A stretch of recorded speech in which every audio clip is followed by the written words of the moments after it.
A Eucaristia, ela é o centro da nossa fé.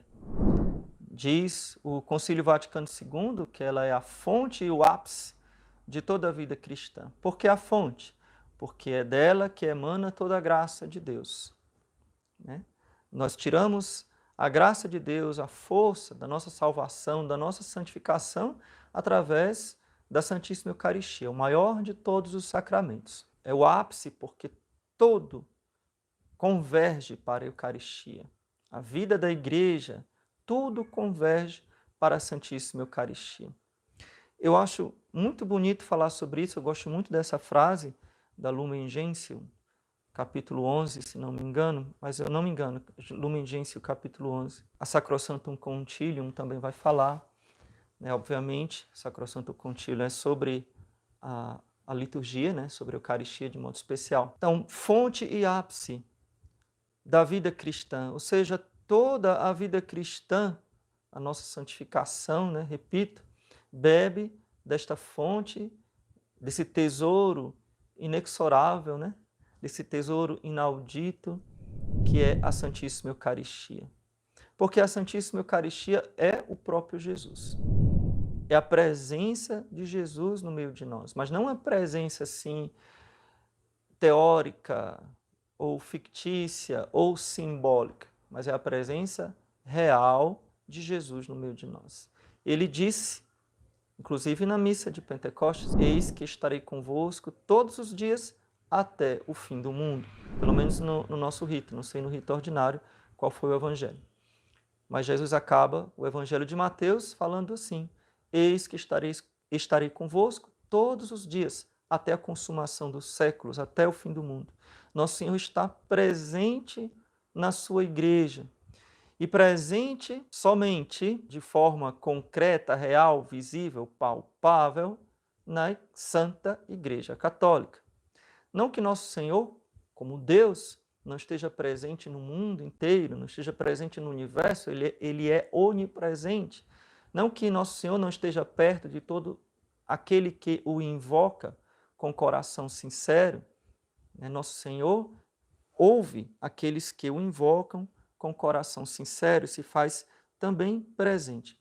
Mas a presença real, verdadeira de nosso Senhor Jesus Cristo, visível, está na Santíssima Eucaristia. E a Santíssima Eucaristia está somente na Santa Igreja Católica. Quando eu falo na Santa Igreja Católica, não estou falando da estrutura hierárquica, sei lá o quê. Estou falando da igreja mesmo, né? Dos nossos templos, nos nossos sacrários.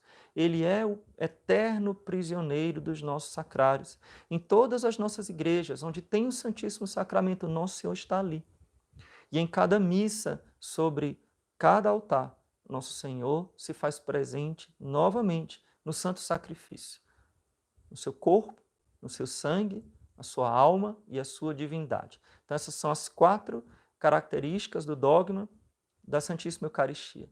Jesus está presente sob a forma do pão e do vinho, sob a aparência do pão e do vinho, no seu corpo, sangue, alma e divindade. Então, é muito importante a gente repetir isso. Bruno Felipe perguntou, já vou responder aqui, porque acho que é importante, nas igrejas ortodoxas, a transubstanciação, eu acho que é A com H, né? Existe a transubstanciação também? Sim. A igreja ortodoxa, embora não esteja em plena comunhão com a igreja católica, possui sacramentos válidos, todos os sacramentos válidos, né? Porque eles têm a sucessão apostólica, então tem bispos verdadeiros, padres verdadeiros. Então, na igreja ortodoxa existe a Santíssima Eucaristia. Jesus está presente realmente quando eles celebram a Santa Missa. Como a Santíssima Eucaristia é o tesouro mais precioso que Nosso Senhor deixou para a sua Santa Igreja, ela é sempre atacada. Em todos os séculos, nós vamos encontrar pessoas que duvidam, que propagam heresias, que mentem, que não creem nesse mistério insondável da Eucaristia. Então, o mistério da Eucaristia ele é tão grande, ele é tão maravilhoso, ele é tão sublime, que se você não tiver um coração de criança, um coração puro, uma fé autêntica, você não acredita. Então, são esses corações duros, esses corações que perderam a fé autêntica, que põem em dúvida a sublimidade da Eucaristia. Pela grandiosidade de Deus se fazer presente em algo tão simples, o alimento, o pão e a bebida, o vinho, né? Sob a aparência do pão e do vinho, lá está presente nosso Senhor Jesus Cristo. A primeira vez que duvidaram da Eucaristia não foi, digamos, lá pela Idade Média, né? A primeira vez que duvidaram da Eucaristia, eu faço questão aqui de ler para vocês a palavra de Deus. E quem tiver a Bíblia pode abrir também, no Evangelho de João, capítulo 6. Eu não sei se aqui tem irmãos de outras denominações, protestantes, né? Não se ofendam, porque eu sou um padre católico e eu tenho que falar o que realmente nós pensamos. Na verdade, não só o que nós pensamos, mas tenho que falar a verdade. Somente a Igreja Católica obedece à palavra de Deus. Somente a Igreja Católica obedece na integridade à palavra de Deus. Exatamente o que Jesus nos deixou. A Igreja Católica conserva a palavra de nosso Senhor Jesus Cristo e as verdades fundamentais da nossa fé. E nosso Senhor Jesus Cristo, lá no Evangelho de João, capítulo 6, ele diz o seguinte: então, depois da multiplicação dos pães, então tem aquele milagre da multiplicação dos pães, Jesus caminha sobre as águas, então no versículo 22, perdão, não no versículo 22, eu vou pular um pouquinho aqui, versículo 32, do capítulo 6 do Evangelho de João, Jesus responde a pergunta que fizeram para ele sobre o maná, e ele diz: respondeu-lhes Jesus: eu vos asseguro que não foi Moisés quem vos deu o pão do céu. É o meu Pai que vos dá o verdadeiro pão do céu.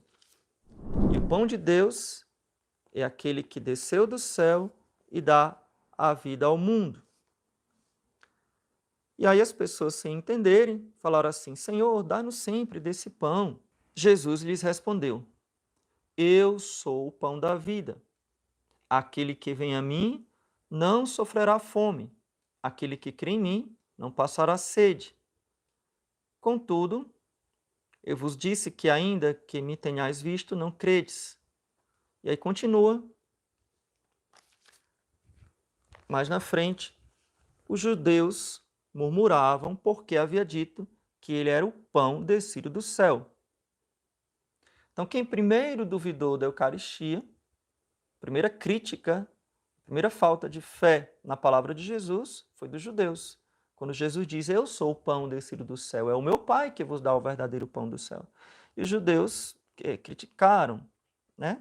Nós conhecemos seu pai, sua mãe, né? Achavam que ele era filho de José. Como eu disse que desceu do céu? Que história é essa que ele desceu do céu? Jesus disse: não murmureis entre vós, eu sou o pão da vida. Vossos pais comeram o maná no deserto e morreram. Este é o pão que desceu do céu, para que quem o comer não morra. Está falando dele mesmo. Versículo 21. Eu sou o pão vivo descido do céu. Quem comer deste pão viverá para sempre. O pão que eu dou para a vida do mundo é a minha carne. Muito clara a palavra de Deus. Jesus é claríssimo. O pão que eu dou para a vida do mundo é a minha carne. E aí os judeus, como bons protestantes, né, protestam de tudo. Tudo que Jesus dizia, eles protestavam. Então, os primeiros protestantes foram os judeus. Deve ser por isso que o judeu gosta, que protestante hoje em dia gosta tanto de judeu. Então, os judeus começaram a discutir: como pode este dar-nos de comer da sua carne? Que história é essa? Está ficando doido? Esse cara é louco. Jesus lhes respondeu: asseguro-vos que se não comerdes comerdes a carne e beberdes o sangue deste homem, né, não tereis a vida em vós. Quem comer minha carne e beber o meu sangue, terá a vida eterna, e eu o ressuscitarei no último dia. Minha carne é verdadeira comida e o meu sangue é verdadeira bebida. Então, primeiro ele diz que eu sou o pão do céu. Primeiro ele diz que ele é o pão descido do céu. Depois ele diz que este pão, que é ele, né, quem comer deste pão, come da sua carne e do seu sangue. Minha carne é verdadeira comida e o meu sangue é verdadeira bebida. Quem comer a minha carne e beber o meu sangue, habitará em mim e eu nele. Então haverá uma comunhão. Versículo 57. Como o Pai que vive me enviou e eu vivo pelo Pai, assim quem me tomar como alimento, viverá por mim. Este é o pão descido do céu. E não é como que os vossos pais comeram e morreram. Então não é como o maná que os vossos pais comeram e morreram. Quem come este pão viverá sempre. Ou seja, terá a salvação, a vida eterna. Disse isso ensinando na sinagoga de Cafarnaum. A multiplicação dos pães tinha sido num monte perto de Cafarnaum. Muitos dos discípulos que o ouviram comentavam: esse discurso é bem duro. Quem poderá escutá-lo? Quem é que vai entender isso? O que é que o senhor está falando? Então, até os discípulos não é que criticaram Jesus, mas disseram: Senhor, está demais, né? O senhor está falando uma coisa muito difícil. Eles falaram entre eles. Jesus, conhecendo por dentro que os discípulos murmuravam contra ele, então Jesus que conhece o coração dos discípulos e conhece o nosso coração, disse-lhes: isto vos escandaliza? O que será quando virdes o Filho do Homem subir para onde estava antes? Vocês estão escandalizados com o que eu estou dizendo? Então, vocês vão acreditar quando eu voltar para o Pai, quando eu subir em corpo e alma, né, para o Pai? É o Espírito quem dá a vida, a carne para nada serve. O que é que significa isso? O Espírito é quem convence o nosso coração, não são os nossos raciocínios da carne, os nossos raciocínios humanos, as nossas ideias humanas, mas é o Espírito quem convence o nosso coração. E Jesus ainda diz: mas há alguns de vós que não creem. Por isso vos tenho dito que ninguém pode vir a mim se o Pai não o conceder. Então, uma graça de Deus. E aqui vem o versículo mais forte, né, para a gente terminar aqui a leitura desse trecho do Evangelho. A partir deste momento, muitos de seus discípulos voltaram atrás e já não andavam com ele. Lembram que Jesus, acho que eu mexi aqui sem querer, né?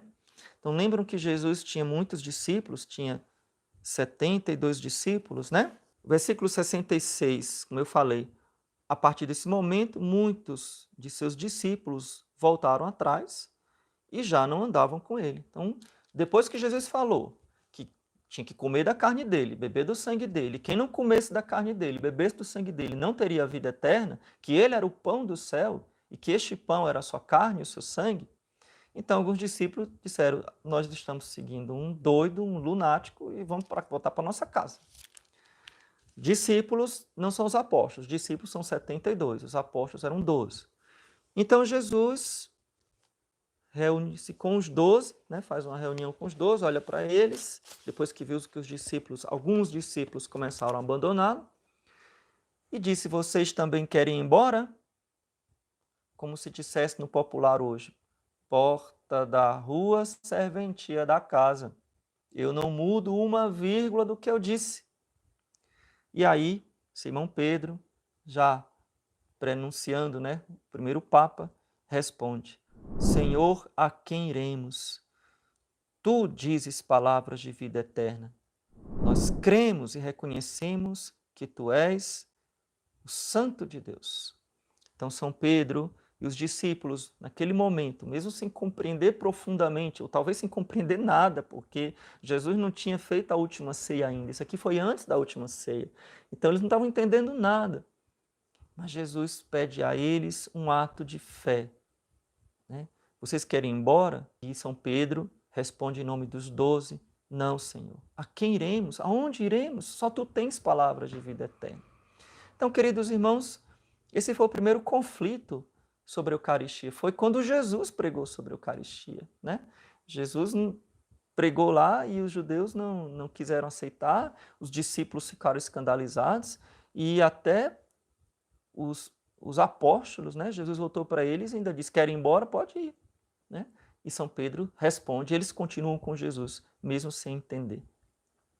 E aí eles vão entender na última ceia. Então, na última ceia, Jesus, depois de ter lavado os pés dos seus discípulos, fazendo aquela ceia, ele, no final da ceia, a ceia ritual, a ceia judaica, a ceia pascal, ele toma o cálice, toma o pão, parte-o, dá aos seus discípulos e diz, tomai todos e comei, isto é o meu corpo, que será dado por vós para a salvação do mundo. E a mesma coisa com o cálice, entrega aos discípulos e diz, tomai todos e bebei, este é o cálice do meu sangue, o sangue da nova e eterna aliança. Aquilo que no rito ordinário nós ouvimos o padre pronunciar em cada missa. Este é o cálice do meu sangue, este é o mistério da fé, o mysterium fidei. Né? E a partir da ressurreição, a partir do Pentecostes, os discípulos, depois que Jesus não estava mais presente fisicamente no seu corpo humano, junto com eles, eles começaram a cumprir a ordem de Jesus. Fazer isto em memória de mim.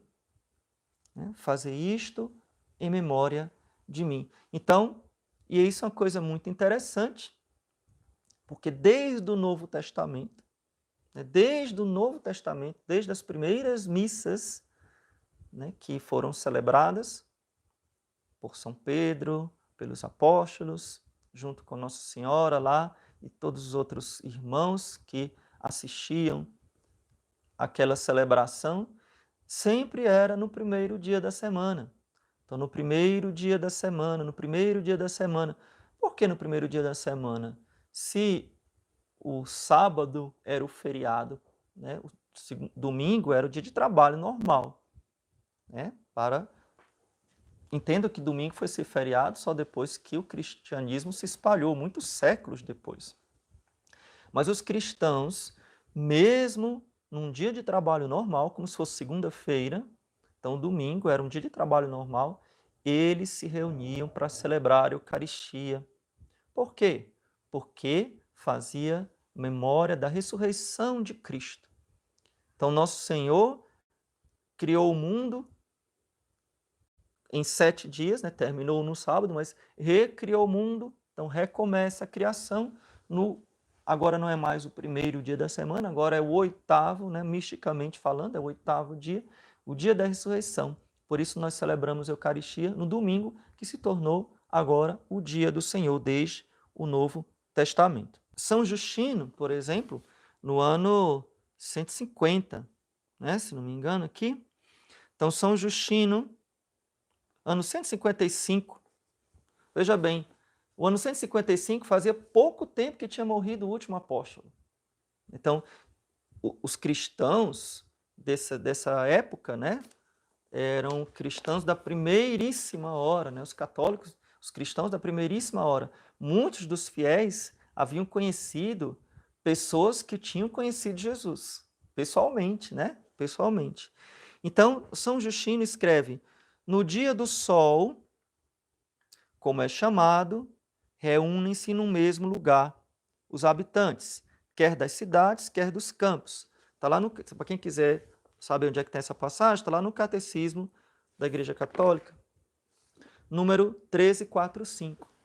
No dia do sol, é como hoje nas línguas, por exemplo, em inglês, Sunday, né, italiano é Domenica, mas, enfim, em outras línguas, né, em algumas línguas, ainda se fala dia do sol para o domingo, né? Domingo é o nome mais cristianizado, porque vem de Dominus, Senhor, né? O dia do Senhor. Então, na época de São Justino, no ano 155, ele escreve, no dia do sol, como é chamado, reúnem-se no mesmo lugar os habitantes, quer das cidades, quer dos campos. Eu achei interessante isso daqui, porque hoje nós fazemos tanta dificuldade, nós temos meios de transporte, nós temos carro, até bicicleta, né? A gente tem missa perto, e faz tanta dificuldade para acordar cedo e ir para a missa. Enquanto por séculos e séculos, né? E até hoje, em alguns lugares mais pobres, mais distantes, pessoas andam quilômetros a pé para não perder a missa dominical, né? Eu sei de histórias, por exemplo, em algumas tribos africanas, onde há católicos, que o padre demora aí, mas não só lá na África, aqui no Brasil mesmo, né? Na Amazônia, por exemplo, ou no Nordeste, enfim, em tantos lugares, que pessoas que fazem um sacrifício muito grande para encontrar a missa, né? E vão por amor a Jesus. E a gente, às vezes, tem facilidade, né? Tem carro, tem meios de transporte, tem ônibus, sei lá, e a gente não vai. Então, desde do primeiríssima geração. Aí o que é que São Justino fala? O que é que acontecia lá nessa reunião? Leem-se, na medida em que o tempo o permite, ora os comentários dos apóstolos, ora os escritos dos profetas. Exatamente, ele está descrevendo o que é a missa até hoje. Comentários dos apóstolos é o quê? São as epístolas, né? É o Novo Testamento. Os escritos dos profetas são o quê? É o Antigo Testamento. Então, na nossa missa até hoje, ora nós temos palavra de Deus, né? Nós temos leitura, nós temos orações tiradas do Antigo Testamento, ora nós temos, principalmente o Evangelho, sempre tirado dos escritos, dos comentários dos apóstolos, né? Ou como eles falavam no Novo Testamento. Lembra que nessa época não havia um Novo Testamento, né? Os protestantes, nossos irmãos, tadinho, né, gente? Vivem falando, porque a Bíblia diz, mas que Bíblia? Quem deu a Bíblia para vocês foi a Igreja Católica, né? Pelos primeiros séculos, né? Não tinha Novo Testamento. Tinha os livros, mas ninguém sabia quais eram os livros sagrados, né? Tinha Pastor de Hermas, tinha vários livros, né? Que os cristãos liam. E alguns considerados sagrados, outros não, e tudo. Tinha aquela discussão, tinha vários evangelhos, né? Evangelho de Tiago, não sei o quê, e eram lidos, né, pelos cristãos. Mas aos poucos a igreja foi discernindo, com a ajuda do Espírito Santo, quais seriam os livros realmente sagrados, inspirados pelo Espírito Santo. E demorou séculos para definir isso. Sem falar que a imprensa foi inventada no século XVI. Ou seja, a facilidade de ter uma biblioteca vem de 500 anos para cá, né? Aliás, não 500 anos para cá, né? Porque o livro não é tão acessível, até hoje o livro é caro. Então vocês imaginam. Enfim, vamos falar sobre isso aqui não, porque não tem fim, né? Mas eram lidos esses escritos, as memórias dos apóstolos, os comentários dos apóstolos, como fala São Justino, os escritos dos profetas. Depois que o leitor terminou, o que preside toma a palavra para aconselhar e exortar. O que é isso? O sermão, né? É o sermão. A imitação, então, o que preside, né, o bispo ou o sacerdote, né, toma a palavra para exortar, para aconselhar a imitação de tão sublimes ensinamentos. Então ele vai descrevendo aqui a missa exatamente como nós temos hoje. Eu não vou ler tudo para vocês podem pegar número 1345 do Catecismo, que é tirado de São Justino, é um dos escritos desse padre da igreja do século II. Né? Então, gente, o que é que acontece? A Eucaristia, né, eu falei que hoje a gente ia falar um pouquinho sobre nossa conversa sobre a Santíssima Eucaristia. A Eucaristia é esse mistério tão sublime, né? A igreja, na sua sabedoria inspirada pelo Espírito Santo, foi tornando cada vez mais claro esse mistério, combatendo aqueles que contradiziam esta verdade do Evangelho. Nosso Senhor fala, nosso Senhor institui a Eucaristia na última ceia, os apóstolos celebram a Eucaristia com os irmãos desde o Pentecostes, né, desde o início da igreja, mas surgiam sempre os hereges, sempre aqueles que queriam contradizer, como até hoje, a palavra de Deus e a santa tradição. Então a igreja sempre vai esclarecendo melhor, rebatendo as heresias, rebatendo aqueles que queriam negar o mistério da fé, né?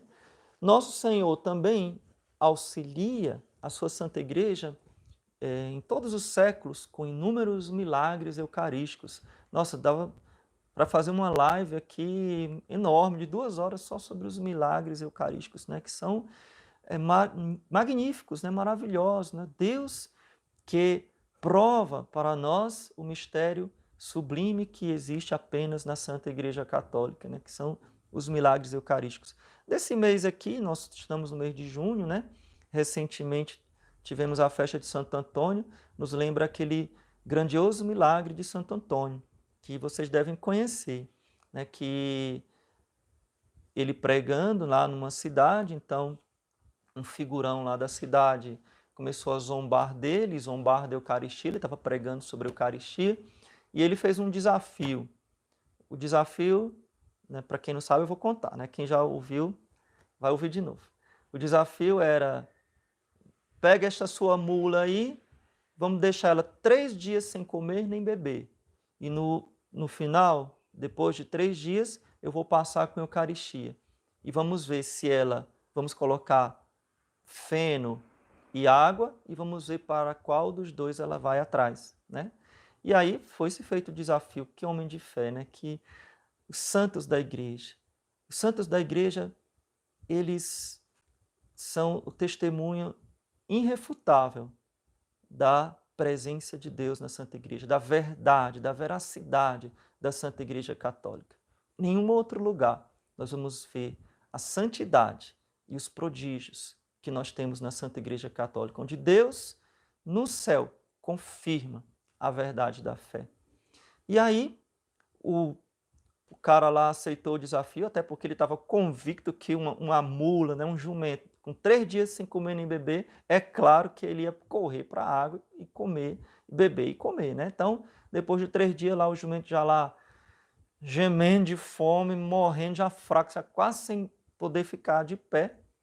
E aí, amarrado, colocado de um lado o jumento amarrado, do outro lado uma tina de água, né, um monte de feno bem fresquinho, cheirosinho, o cheirinho do capim estava chegando lá no nariz lá do jumentinho, né? E toda a cidade parou para ver. E aí sai Santo Antônio com o ostensório da igreja e vai até a praça. E fica de um lado o feno, de outro lado o ostensório, né? E o jumento lá longe. E ele disse, solta o jumento. E aí o jumento corre direto para a Eucaristia. Não, ele corre direto para o feno.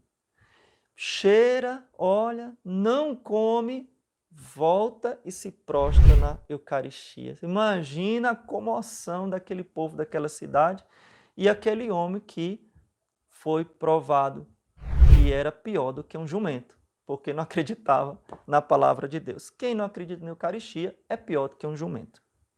Esse foi o milagre que Deus fez através de Santo Antônio. Quem não acredita na Eucaristia é pior do que um jumento. Sabe com aquela piadinha do padre falar de jumento, né? Lá vem o padre no seu jumentinho, fazendo a desobriga das capelas. E toda a vida tinha um pastor que ficava na rua. Quando ele passava, um pastor protestante, fazia uma piadinha com ele. Aí um dia ele passou e o pastor disse assim, ô seu padre, ô seu vigário, o jumento já fez primeira comunhão? Aí o padre respondeu, não, ele é protestante. Pela grandiosidade da Eucaristia, em todos os séculos, né, houve quem duvidasse, e sempre a igreja reafirmou a palavra de Jesus. A igreja não pode negar a palavra de Jesus, então sempre reafirmou a palavra de Jesus e explicitou cada vez melhor esse mistério da fé para nós. Então, quando há dúvida, a igreja reafirma, não, está presente, a Eucaristia é verdadeiramente o corpo, sangue, alma e divindade de Cristo. Até o demônio sabe que a Eucaristia é Jesus, né? Então, se num exorcismo, né, se leva a hóstia consagrada, o demônio fica louco. Os satanistas têm uma fé tremenda na Eucaristia. Os satanistas invadem as igrejas para profanar a hóstia consagrada, roubam a hóstia das missas para fazer missas negras. Por que não tem culto negro e tem missas negras? Porque o demônio sabe onde está a verdade. Interessante, né?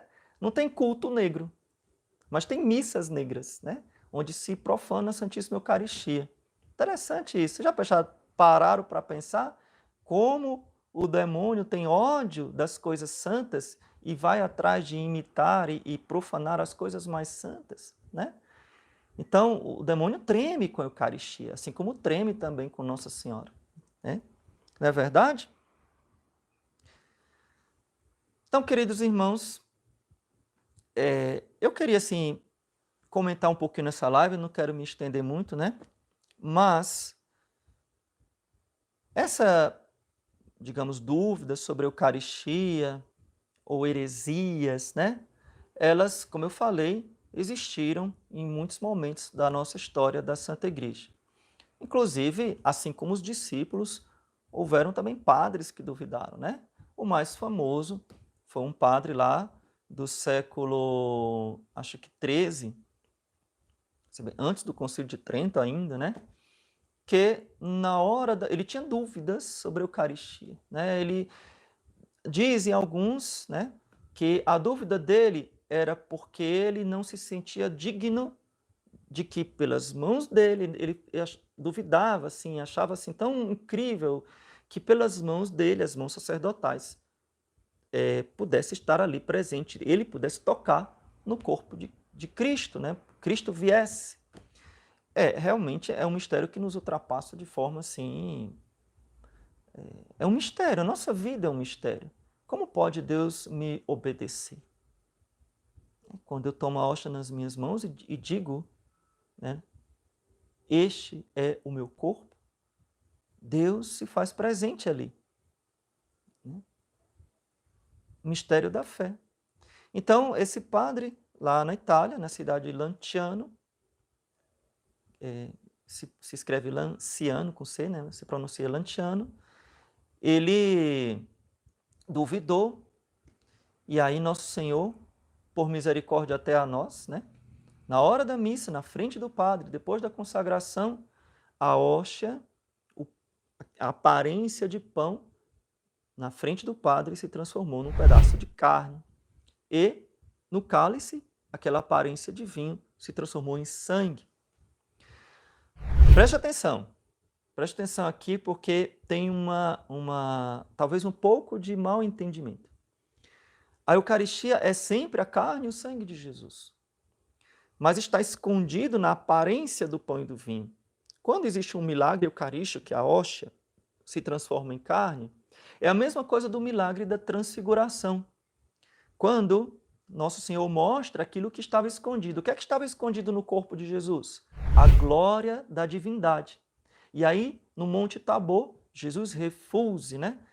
Aquela veste branca, aquela luz que os discípulos ficaram espantados.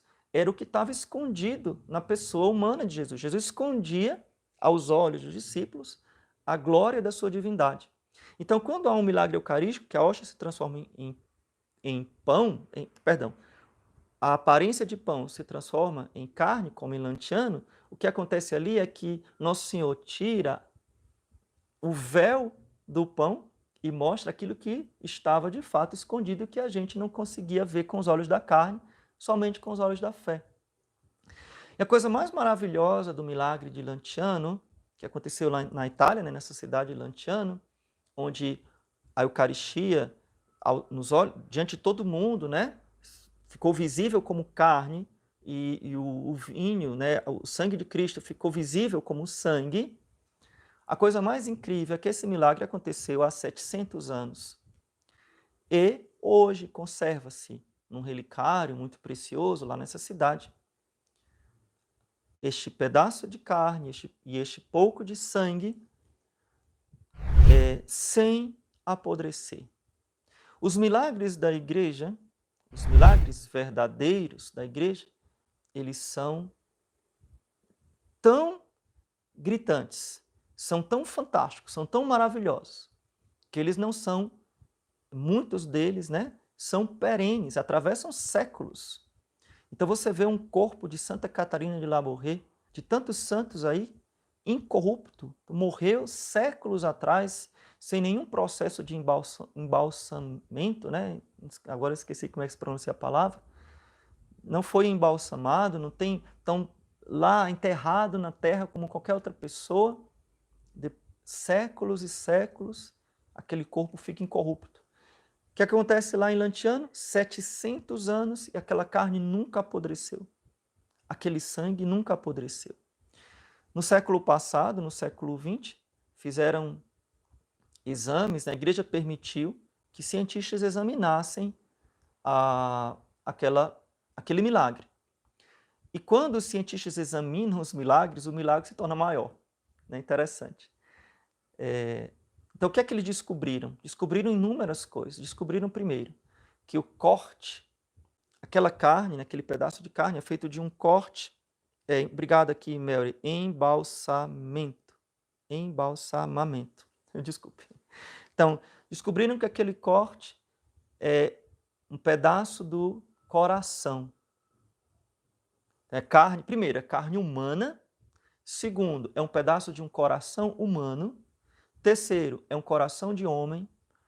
Quarto, descobriram o tipo sanguíneo, que é um tipo sanguíneo comum entre os judeus. Descobriram que o corte foi feito de uma forma que nem sequer um bisturi moderno conseguiria fazer daquela forma. É uma coisa perfeita, né? Como se um anjo tivesse feito. Enfim, uma coisa impossível de ser repetida. Descobriram que o sangue ele coagulou, tá? Não está em formato líquido, ele está coagulado, como o sangue de São Genaro. Outra coisa impressionante, né? O sangue lá de São Genaro, na Itália, que todos os anos, na festa de São Genaro, o sangue que está num relicário e coagulado, ele se liquefaz na frente de todo mundo, né? Então, esse cálice, né, que contém tem 5 coágulos do sangue, né, 5 pedrinhas coaguladas de sangue. Então, cientistas fizeram exames e descobriram que cada pedrinha, cada uma delas, pesa 50 gramas, nem mais nem menos. Incrivelmente, cada uma delas pesa 50 gramas. Mas a coisa mais incrível é que as 5 pedrinhas não pesam 250 gramas, mas pesam 50 gramas. Então, fizeram e refizeram milhares de vezes o teste. Uma pedra, um coágulo, pesa 50 gramas, 2, 50, 3, 50, 4, 50, 5, 50. Olha o mistério da Eucaristia. Jesus está presente inteiro na hóstia e também nas partes da hóstia, nos pedaços da hóstia. Se você parte a hóstia, Jesus continua presente inteiro em cada uma dessas partes. Olha que coisa magnífica. Então, falar dos milagres da igreja, o mundo, por que o mundo não crê? Não crê porque não quer, será julgado por isso. Se a gente pensar no milagre de Fátima, eu já fiz uma live aqui falando sobre a santidade da igreja, falei muito sobre esses milagres. Então, nós temos inúmeros milagres eucarísticos, inúmeros. Inúmeros milagres de santos que viveram só da Eucaristia, imagina, eu acho que Marta Robin, uma santa francesa, e tantos outros santos, agora não me vem na memória, que viveram anos se alimentando só da Eucaristia. A pessoa não comia, ela só comungava. Como pode? Que coisa impressionante. Não é que passou uma semana, um mês, uma pessoa passar um mês sem comer, ela já está para morrer. Mas passou anos se alimentando só da Eucaristia. Quem come deste pão não terá mais fome. Como diz Nosso Senhor no Evangelho, se cumprindo literalmente, claro que ele está falando também de forma espiritual, mas se cumprindo na vida dos santos até de forma física. Então, a igreja ela vai comprovando estes milagres, Ela vai, claro que existem fenômenos, a igreja sempre é muito prudente, Às vezes demora décadas para comprovar um milagre, mas os milagres são muito abundantes, são sinais da misericórdia de Deus, nós não precisaríamos de milagres. Não sei se foi São Luís Gonzaga, que um dia perguntaram para ele, irmão Luís, se tivesse um milagre eucarístico ali na igreja, você iria ver? E ele responde, claro que não. Como assim? Você não tem piedade, você não tem fé, tem um milagre eucarístico ali na esquina, como você não vai ver? Eu não preciso, eu já acredito na Eucaristia. Bonito, né? Santos são nota 10 mesmo. Quais são os ataques contra a Eucaristia hoje? Eu diria que hoje nós temos ataques muito sérios contra a Santíssima Eucaristia, que não são de pessoas que duvidam, porque eu acho que isso já está tão difundido, né? Então, não mais como nos séculos passados, mas hoje, né? Então, os protestantes não acreditam na Eucaristia, obviamente, é o mistério central da Igreja Católica, né? O maior de todos os sacramentos. Então, os ateus não acreditam na Eucaristia, isso aí é óbvio, né? A prova disso é quando nós passamos com o Santíssimo pelas ruas. Um padre do Rio de Janeiro que eu conheço, um dia mostrou para nós uma foto, ele passando com o Santíssimo e pessoas no bar. E eu já tive muito essa experiência de passar com o Santíssimo na procissão, quando eu era pároco do Eusébio, e via pessoas, pessoas que se diziam talvez católicas, não sei, que tinham fé em Deus, sei lá, mas na lanchonete, de costas para o Santíssimo, né? Então nós vivemos num mundo paganizado, né? Enquanto que décadas atrás, não são séculos atrás, décadas atrás, Jesus passou, o comércio fechava. Quando o padre ia dar o viático, né, levar o viático, que ele ia com a umbela, né, tocando sinos, coroinhas e tudo, ia levar o viático para o enfermo, né, as pessoas baixavam a porta do comércio, se ajoelhavam no chão.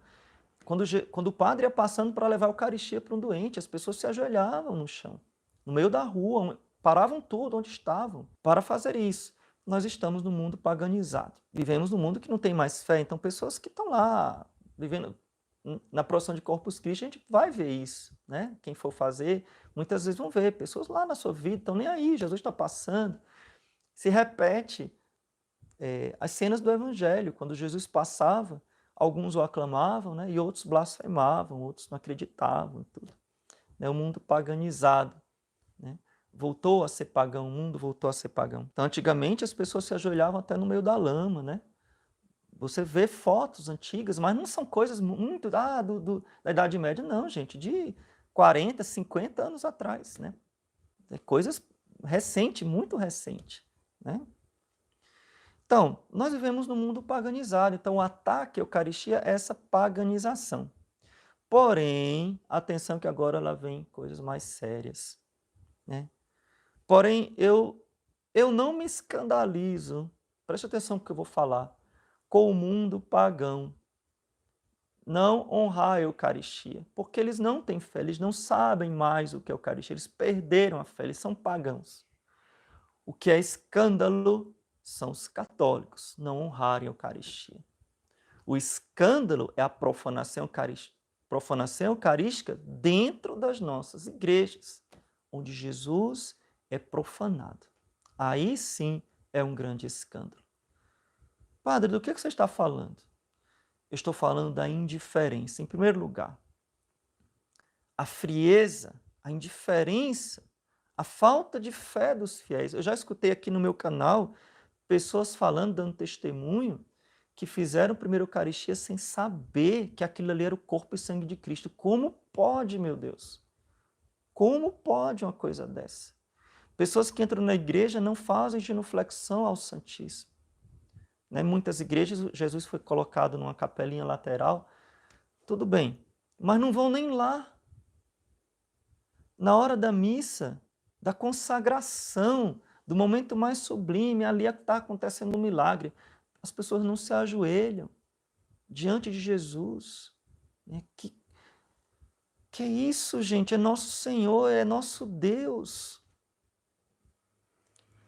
Se Jesus aparecesse aqui na sua frente, você não ia se prostrar e beijar os pés dele. Então você não tem fé nenhuma. Não tem fé. Quanta falta de piedade. Tem uma live que a gente falou um pouquinho sobre os abusos litúrgicos, né? O que é abuso litúrgico? Abuso litúrgico é falta de fé na Eucaristia. É achar que a missa é apenas uma coisa para eu me sentir bem, que é o pão da partilha. Que história de pão da partilha? Que pão da partilha coisa nenhuma? É o corpo, sangue, alma e divindade de Jesus. Que pão da partilha o quê? Pão da partilha está lá na ceia protestante. Vá lá para o culto. Quer ser crente? Vá lá para o culto. Aqui é o sacrifício de Cristo. É a Santíssima Eucaristia. A máxima reverência, a máxima adoração, a máxima honra, o máximo respeito, o máximo amor O máximo é o próprio Deus. Como assim, gente? Quanta profanação na Eucaristia, na forma, né? De como se comportam dentro da igreja. Então, pessoas que vêm peladas para a igreja, né? Graças a Deus, a gente, no rito tridentino, nossas paróquias tradicionais, isso praticamente não existe, né? Nós somos muito exigentes, graças a Deus, com relação à vestimenta das senhoras, mas onde não há essa exigência, as pessoas vêm nuas para comungar. Meu Deus, o que é isso? É um sacrilégio, pessoas que vêm, meu Deus do céu, de forma indecente, mais do que indecente, imoral, levando outras pessoas a pecar. Né? E, como eu sempre digo, a respeito da roupa, a boca fala do que o coração está cheio e a roupa expressa o que você tem dentro do seu coração. Não é que todo mundo que está de saia ou de batina é santo. Não é isso. Mas a nossa maneira de nos comportar deve expressar o que nós temos dentro. A gente pode até ser falso, mas deve expressar o que eu tenho dentro. Eu não posso dizer que tenho um coração puro e eu me visto, desculpe, né, como uma mulher da vida. Não é verdade, isso é hipocrisia. A sua maneira de se comportar está mostrando que suas palavras não são verdadeiras, né? Que é uma falsidade. Então, a profanação da Eucaristia, na maneira como as pessoas se vestem normalmente, porque eu sou templo da Eucaristia. Se eu comungo, Jesus está dentro de mim. Então, não deve ser decente só na igreja, tem que ter decente em todo canto, mas principalmente na casa de Deus. Né? Conversa, as pessoas que entram no templo começam a conversar, mascar chiclete. Eu fui pároco de um lugar, né? Vou dizer aonde, acolá. Nossa Senhora, quando terminava a missa, o faxineiro, o sacristão, né, que tem um amigo meu, vinha dizer para mim, padre, por favor, fala nos avisos, porque toda segunda-feira que eu venho limpar a igreja é pipoca, copo de plástico, garrafa de água, parece uma praça. Né? A pessoa leva as crianças, dá bala, dá pipoca para as crianças, e aí derrama no chão, copo de... Pelo amor de Deus, gente. Aliás, praça não, né? Vamos respeitar a praça também, porque a praça tem que deixar o lixo dentro do lixo, não é jogar no chão, não. Deve ser a sua casa mal educada que você faz isso. Mas na casa de Deus... Essas são profanações visuais, digamos assim. São simples, mas existe uma pior do que todas essas aqui, são sinais de uma outra muito pior. É a quantidade de pessoas que comungam em pecado mortal. Comungam sem terem se confessado. Comungam fazendo anos que não se confessam. Ou porque vivem em estado de pecado mortal e não se confessam. E vão comungar como se fosse a ceia protestante. Como se fosse apenas participar do pão da partilha, né? Tem até musiquinha de comunhão com esse negócio de pão de partilha. Que pão de partilha aqui nada, rapaz? Pão de partilha é lá nos crentes, aqui é Eucaristia. Corpo, sangue, alma e divindade de Jesus. É Nosso Senhor que está ali. Que pão de partilha aqui nada? Ah, é para lá. Ó, eu estou irritado. O problema não se respeita mais nada. Perdeu-se a fé. Então o mundo está paganizado e o paganismo entrou na igreja. Que o mundo esteja paganizado, sempre teve, meu irmão. No tempo de Jesus, no tempo dos apóstolos, nos primeiros séculos da igreja, nas terras de missões, o mundo é paganizado. Não é surpresa, não. A surpresa é que o paganismo tem entrado. Isso é que é surpresa. Isso é que a gente precisa purificar. Claro, é uma graça de Deus, é pela evangelização, é pela pregação, é pelo catecismo. É o que eu estou fazendo aqui nesse YouTube. Né? É o que nós padres devemos fazer, ensinar o povo a verdade do evangelho. Não é para salvar baleia, nem ovo de tartaruga, não. Isso aí tem gente que faz isso aí. Não é para falar de esgoto, não. Tem gente que faz isso aí. É para falar a verdade do evangelho. Eu sei que vou virar meme. Eu tenho certeza que vou acabar virando meme. Ó, vamos lá. Primeira carta aos Coríntios, capítulo 11. Engraçado que São Paulo começa falando do véu das mulheres. O véu das mulheres. Escutei já um negocinho. Negócio de usar véu, isso é moda. Engraçado, moda que eu saiba é uma coisa que surge do nada. Não é não? Então, virou moda agora usar Maria Chiquinha.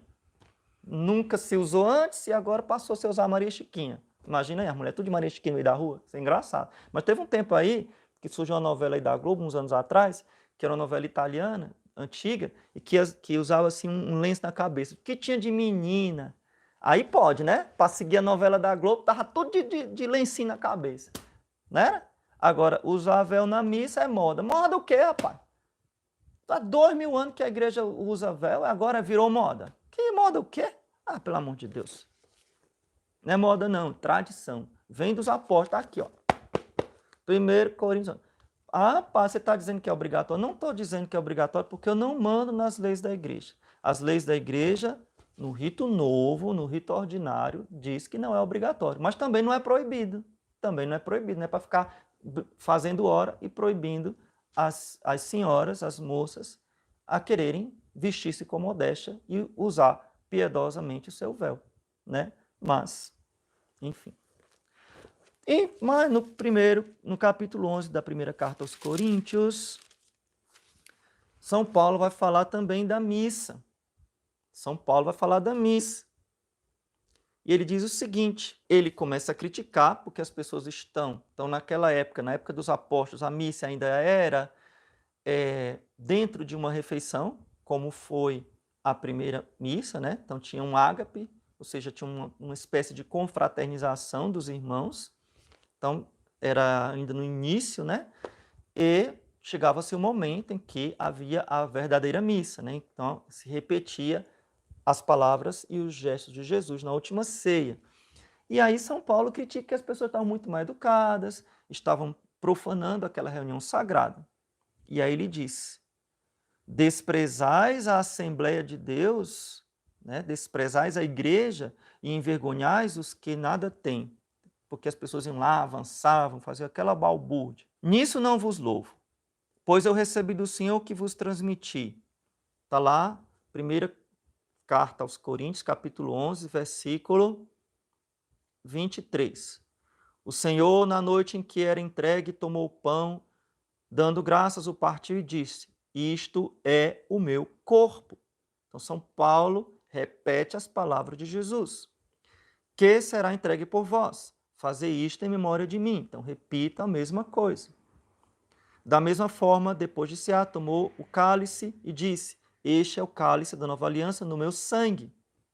Fazei isto em memória de mim. De fato, sempre que comeis este pão e bebeis deste cálice, anunciais a morte do Senhor até que ele volte. Portanto, e aqui vem o mais importante, quem comer o pão eucarístico, né, corpo de Cristo, e beber o cálice do Senhor indignamente, é réu do corpo e do sangue do Senhor. Pois quem não reconhece o corpo do Senhor, come e bebe a própria condenação. Quem não reconhece, quem não respeita, quem não honra o corpo do Senhor, comunga indignamente, come e bebe da própria condenação. É um pecado gravíssimo. Não é lei da igreja, palavra de Deus. Não é invenção, não é porque a igreja é dura. Eu fico muito irritado. Tem gente que fica comentando e falando, porque a igreja devia liberar a comunhão para divorciado. A igreja devia liberar, é o pão da parte. Meus irmãos, meus irmãozinhos queridos, a igreja não pode mudar a palavra de Deus. A igreja não é ela que faz as leis. Não é ela que faz a doutrina, não é ela que faz a fé. Nós apenas transmitimos aquilo que recebemos, e recebemos de Jesus, e recebemos dos apóstolos. Quem comer a minha carne e beber o meu sangue terá a vida eterna, e o pão que desceu do céu sou eu, diz nosso Senhor. E é isso que é a Santa Missa, né? É isso que é a Santa Missa. O Bergson Pessoa falou assim, o importante é ser feliz, assinado, demônio, realmente. É a frase mais satânica que existe no mundo moderno. O importante é ser feliz. Porque o importante é ir para o céu e não ser feliz, né? E se você for para o céu, você será eternamente feliz, né? E claro, seguir Jesus nesta terra já nos traz felicidade, né? A Eucaristia virou remédio para os doentes. E se esquece que comungar pressupõe um estado de graça anterior à comunhão. Exatamente. Então, padre, a Eucaristia ela é remédio? Vou explicar isso aqui para não ter dúvida. Eucaristia é alimento. Nós nos alimentamos de Jesus. Jesus fica presente no nosso corpo, fisicamente, né? Mesmo você comungando na boca, Nosso Senhor toca a sua língua, entra, passa por aqui, vai até o seu estômago. É Jesus presente, a carne, o sangue de Cristo, que está na hóstia consagrada. Jesus está dentro de você. E você sai da igreja com Jesus dentro de você, né? Por isso que Padre Paulo Ricardo aconselha muito a gente fazer uma longa ação de graças, enquanto Jesus está fisicamente tocando a minha carne. Então, a Eucaristia, diz São Paulo aqui, e a igreja sempre afirmou e reafirmou em todos os séculos, ela deve ser recebida com dignidade. Com dignidade, ou seja, eu devo recebê-la, primeiro, sabendo o que eu estou fazendo, acreditando no que eu estou fazendo, tendo me preparado, tendo feito o que nós chamamos hoje de primeira comunhão, e estando em estado de graça. É o sacramento dos vivos. Então, ela é o alimento que nos dá força para nós caminharmos para o céu e fazermos a vontade de Deus, ok? Então, a Eucaristia, recebida com amor, com piedade, ela traz para nós também a cura, preste atenção, a cura dos nossos vícios. Não é que você vai para lá em pecado mortal, mas quando você se alimenta da Eucaristia, você ganha força para se livrar dos seus vícios. Se você está em pecado venial, os seus pecados veniais são perdoados, tá? Entenderam isso? Então, é o remédio porque me dá força para eu fazer a vontade de Deus e me libertar dos meus vícios. E se eu estou em estado de graça, mas tenho imperfeições ou pecados veniais, a Eucaristia, quando eu comungo com piedade, com devoção, a Eucaristia me torna puro, perdoa, porque é o próprio Jesus que vem a mim e perdoa os meus pecados. Entendeu? A Eucaristia nos preserva de pecar, sim, porque ela aumenta em nós a graça de Deus, o amor de Deus no meu coração. Então, claro, a gente precisa comungar com piedade, né? Porque a Eucaristia, ela tem em si a força para nos santificar. Mas hoje a gente vê igrejas cheias de pessoas profanando a Eucaristia. Então não é só comungar, é comungar com piedade. Então você vê o efeito que a Eucaristia faz em uma pessoa que comunga santamente, então você vê a vida dos santos, e você vê o efeito que a Eucaristia faz numa pessoa que comunga impiamente, muitas vezes em pecado mortal. Diz aqui São Paulo que come a própria condenação. Então, a Eucaristia é remédio para o pecado? Então por que a pessoa não está sendo santa? Né? Aí é? Então por que não está sendo santa? Aí é. Então por que não está sendo santa? Não está sendo santa porque está comungando indignamente. Né? Então, ela é remédio que nos preserva do pecado mortal, porque ela é a força para a nossa alma. Né? Ninguém é digno de receber Jesus, de fato. Mas nosso Senhor nos torna menos indignos quando estamos em estado de graça. Tá? Estado de graça. É uma grande falta de amor a Jesus, falta de respeito, você recebê-lo estando... porque, gente, é porque a gente não dá para falar aqui, né? A live já está quase 1h30, né? O pecado mortal é o estado de inimizade com Deus. Né? Inimizade com Deus. Se eu peco mortalmente, eu vou para o inferno se eu morrer no pecado mortal. Então, Jesus não está no inferno. Entende? Então, eu cometi um ato de inimizade. Inimizade. Então, como eu vou entrar em comunhão se eu sou... os meus atos são atos de inimizade. Eu preciso me purificar antes disso. Eu preciso me purificar. Então, Uma coisa que infelizmente tem se falado muito, né? Eu penso que você faça o seguinte: assista o vídeo que eu lancei essa semana, acho que foi ontem, foi antes de ontem, sobre os casais que vivem em segunda união, né, se podem ou não podem comungar. Claro que não podem. Por que não podem? Porque que Deus uniu, o homem não separe. Então, se a pessoa já foi casada na igreja e depois se separou, é uma separação só física, porque o sacramento perdura para sempre. Então, Jesus diz claramente no Evangelho, leia no Evangelho, Mateus capítulo 5, quem se separar de sua mulher e casar com outra, comete adultério, tanto a mulher quanto o homem, comete adultério. Né? Mas assiste o vídeo que eu explico bem direitinho, não vai dar para explicar aqui agora. Então, não posso comungar estando em adultério. Tá? Não significa que a gente vai expulsar essas pessoas da igreja, não vai amá-las, não vai acolhê-las, nada disso. Né? Eu acho que isso que a própria igreja tem se preocupado, porque existe uma quantidade muito grande de pessoas que estão vivendo nesse estado. Então tem se preocupado de acolher. Acolher é uma coisa, amar é uma coisa. Mas, como é que se diz? Enganar é outra coisa. Né? Eu sempre gosto de dizer isso. Você vai para um hospital, você tem que ser bem acolhido, bem recebido. Mas você não pode ser enganado. Você não pode um médico dizer, não, você não tem nada não, que é isso, toma uma aspirina. E a pessoa está tendo um derrame.